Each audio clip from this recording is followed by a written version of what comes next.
Hello, I'm Nadav Amit, and today I'm going to present our research. This work revolves the translation look-aside buffer, or TLB. As you know, CPUs and operating systems use virtual memory, and the CPU translates memory addresses from virtual to physical ones before it performs memory accesses. Virtual memory allows to provide each process an isolated address space and to provide services such as memory deduplication. The prevailing data structure that CPUs use to hold these virtual to physical address translations is a radix tree. If the CPU needed to traverse the page tables to translate every memory access, it would incur unreasonable overhead. To avoid this overhead, the CPU caches in a dedicated cache the radix tree leaves, which are known as the page table entries or PTEs. This cache is the TLB.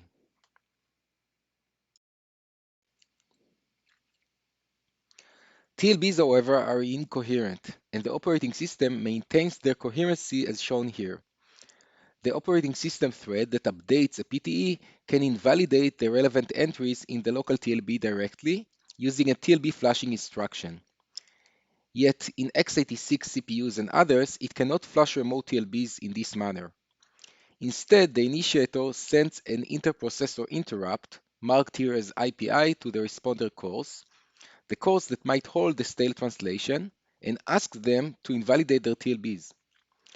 The responders receive the request, flush the TLBs, and acknowledge the initiator that coherency was restored. Only then the core that initiated the invalidation continues execution. Let's discuss the solutions that we propose and start by looking again at the way TLB flushes are performed. In both Linux and FreeBSD, we see that precious CPU cycles are wasted in the initiator while it waits for acknowledgement from the responders. These cycles can be used for flushing the local TLB in the initiator. We therefore move the TLB flush to that busy wait period. It turns out that benefit of performing concurrent flushes was realized over 30 years ago by Rosenberg. However, this lesson was apparently forgotten.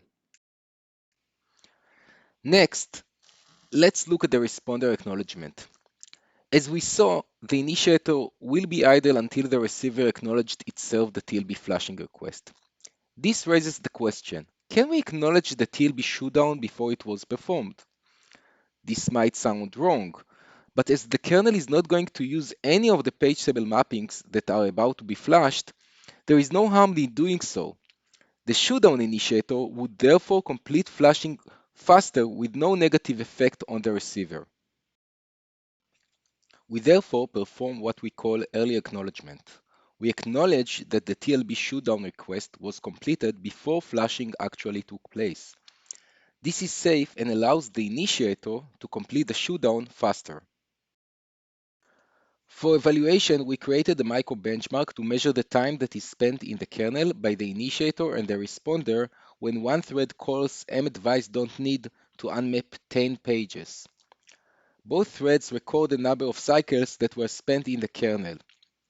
We show the performance of the baseline system and when each optimization is added on top of the previous one. The figure presents 4 optimizations, the 2 which were presented here and 2 which are shown in the full version of this talk. As shown, the concurrent TLB flushing optimization provides the greatest benefit for the initiator, as it cuts the TLB shootdown time almost by half. Cacheline optimizations have a fixed benefit, which is more apparent when few PTEs are flushed. Early ACK benefits only the initiator, allowing it to finish the shootdown earlier. Finally, the in-context optimization benefits any TLB flush, even those that are not related to TLB shootdown, and saves roughly 100 cycles per flushed PTE. There are, of course, many more details, and those are included in the full version of the talk, including cache optimizations, page table isolation optimization, and others. Thank you.